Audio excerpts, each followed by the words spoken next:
अशांति, शांति और निर्वाण, ये 3 शब्द हैं और एक मानव के जीवन में इन 3 शब्दों का अपना एक अलग ही महत्व है। सबसे बड़ी चीज़ ये है कि जब हम समाज में रहते हैं, तो आप समाज से बंधे हुए हैं। ऐसा नहीं हो सकता है कि आप प्रकृति में रहें और प्रकृति से दूर रहें। तो अशांति जो है, वह प्रकृति है, क्योंकि प्रकृति अगर अशांति नहीं करेगा तो उसमें विविधता कैसे आएगी? और जब विविधता नहीं आएगी तो आप इस प्रकृति से आपका लगाव टूट जाएगा, और जब आपका लगाव टूट जाएगा तो आप मर जाओगे। तो इसलिए प्रकृति विविधता पैदा करता है, भिन्नता पैदा करता है। गरीब, अमीर, छोट, बड़ा, पेड़ पौधे, आपके लिए ये सब बनाया गया है ताकि आप इसको देख करके अचंभित, विस्मित होते रहें और हमेशा आप जब वो देखें तो ये नया दिख रहा है। जो नया दिख रहा है वो समय का फेर है। यह प्रकृति जो है, ये करोड़ों अरबों साल से है, कितना पुराना है, लेकिन आज उसके सारे एलिमेंट करोड़ों अरबों साल के हैं। लेकिन आप आज देख रहे हैं तो आपको वो दिखेगा कि ये नया है। नया कुछ भी नहीं है। सब आज जो जल हम पीते हैं, वही जल हम निकालते हैं, वही जल समुद्र में जाता है, फिर भाप बनता है, फिर साइकिल करोड़ों अरबों साल से वो पुराना जल पी रहे हैं। तो इसमें कुछ नया नहीं है। तो अशांति जो है वह समाज है, वो प्रकृति है। तो जो समाज में जो दिमाग है, हमारा आदमी का जो दिमाग है, वह भी जो है अशांत है। और अशांत इसलिए है क्योंकि वह भी इसी प्रकृति का पार्ट है या हिस्सा है, और वह भी कुछ करना चाहता है सबको देख करके। जैसे 10 लोग की भीड़ में 10 लोग बैठे हैं और एक आदमी बोल रहा है, तो आपका भी मन करता है कि मैं भी अपना कुछ व्यक्त करूं, मैं भी कुछ बोलूं, लेकिन आप बोल नहीं पाते हैं। तो उसमें से प्रकृति का नेचर है या प्रकृति का यह स्वभाव है कि वो कुछ प्रकट करे और लोगों को विस्मय में डाले। तो जो प्रकट करता है वो मंच पे बोल रहा है, और कुछ अच्छा बोल रहा है या बुरा बोल रहा है, आप सुन रहे हैं, आप विस्मित हो रहे हैं। तो ये अशांति है, ये जीवन है। अब इसके बाद में आता है शांति। मतलब ये हुआ कि आप जो है भीड़ के हिस्से थे और अपने आप को आप भीड़ से अलग कर लिए। तो जब आप खुद को भीड़ से अलग करेंगे तो क्या होगा? तो उसका परिणाम भी आपको भोगना पड़ेगा। जैसे आप अचानक से कोई आदमी बढ़िया नौकरी कर रहा था, उसको घर में बैठा दो, तो क्या होगा कि वो प्रकृति से कट गया या प्रकृति से दूर हो गया। और जब वो प्रकृति से दूर होगा तो उसको अवसाद घेर लेगा। मतलब कि जो पहले से लगाव थे, जो कनेक्शन पहले से बने थे, वो कनेक्शन टूट रहे हैं। तो जब वो कनेक्शन टूटेगा तो उसका दर्द भी तो आपको होगा।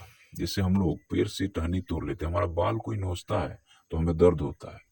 तो समाज से आपका जो कनेक्शन बना है, वो कनेक्शन अगर टूटेगा और कहीं और जाके कनेक्शन नहीं जुड़ रहा है, तब क्या होगा? आपको दर्द होगा, आप अवसाद में चले जाओगे।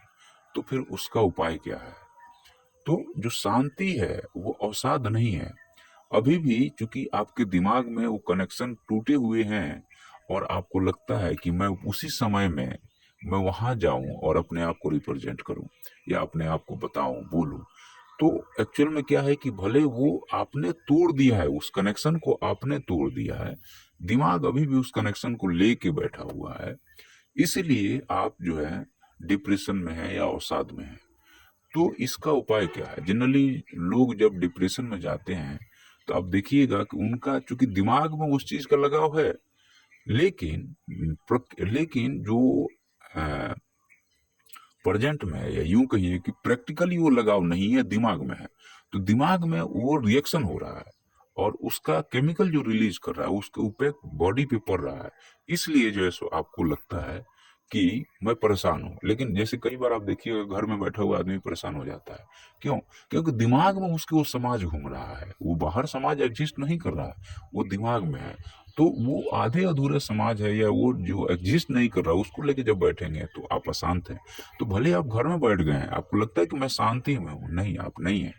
आपके अंदर जो कनेक्शन है उसको भी हमें काटने पड़ेंगे। मतलब संसार बाहर नहीं है, किसी भी व्यक्ति का संसार उसके दिमाग में है। आपके मैं आपके लिए 2 मिनट के लिए बोलूं कि दो आदमी आपके मेमोरी को पूरा खत्म कर दिया जाए, आपके जो यादाश्त है वो खत्म कर दिया जाए, तो आपका समाज उसी समय में उसी क्षण में खत्म हो जाएगा। तो इसका मतलब ये हुआ कि जो समाज हम बाहर देख रहे हैं वो बाहर नहीं है, वो हमारे दिमाग में एक मेमोरी है, बस इससे ज्यादा कुछ नहीं है। अगर हम उसको रोक देते हैं तब क्या होता है कि वो आसानी से रुकेगा ना, उसका एक प्रभाव होता है, कुछ दिन चलेगा। जैसे बुद्ध जब घर छोड़ के जंगलों में गए होंगे तो इतना आसानी से वो सब चीजें नहीं छूटी होगी, बहुत समय लगा होगा, बट छूट गई। जब छूट गई तो अब किसी और से, जैसे हम मानव हैं तो मानव से ही ज्यादा लगाव होगा, पेड़ पौधों से जानवरों से हमारी कम लगाव होगा।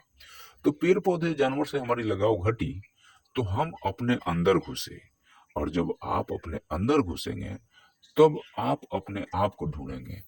तो ये शांति है, जब आदमी अपने आप को ढूंढ लेता है तो वह शांति है। और एक समय के बाद में आप अपने आप को भी खत्म कर दिए, मतलब आप भी नहीं रहे, तो आपने किसी चीज से बांधे नहीं हो अब। क्योंकि बंधन जो होता है वो प्रकृति का नेचर है, प्रकृति का स्वरूप ही बंधन है। और हमने सारे बंधनों को काट दिए, और एक समय ऐसा आया जो मैंने अपने आप को भी काट दिया। तो जब आप अपने आप को भी काट देंगे तो उसको कैवल्य या निर्वाण कहा जाता है। और जब ये शरीर के साथ आप, पहले खत्म हो गया, अब शरीर बल बचा है, और ये शरीर भी एक दिन जल खत्म हो जाएगा, तो उसको महापरिनिर्वाण कहते हैं कि अब वो निर्वाण की अवस्था से वो पूरा उसका अस्तित्व खत्म हो गया। अब उसका अस्तित्व हमारे आपके दिमागों में है, मतलब हम फिर से उससे बंध गए। तो हर एक समय में आदमी जब जन्म लेता है तो उसका काम ही है वो प्रकृति से बनते जाता है, बनते जाता है, बनते जाता है, बनते जाता है। और जब वो मरता है तो उसी चीज को लेकर वो मरता है, और ये संस्कार जो है सो दूसरे जन्म में फिर से आपको इम्पैक्ट करेगा, प्रभाव डालेगा।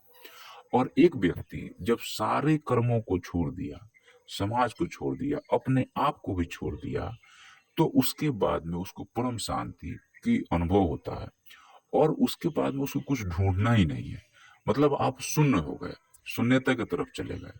तो ये जो है नागार्जुन का भी जो रिसर्च था इसी पे था, कि उन्होंने बौद्ध धर्म के तहत में शून्यता या शून्यवाद को जन्म दिया, और उन्होंने बौद्ध धर्म को एक स्टेप आगे लेके गए थे शून्यवाद की तरफ।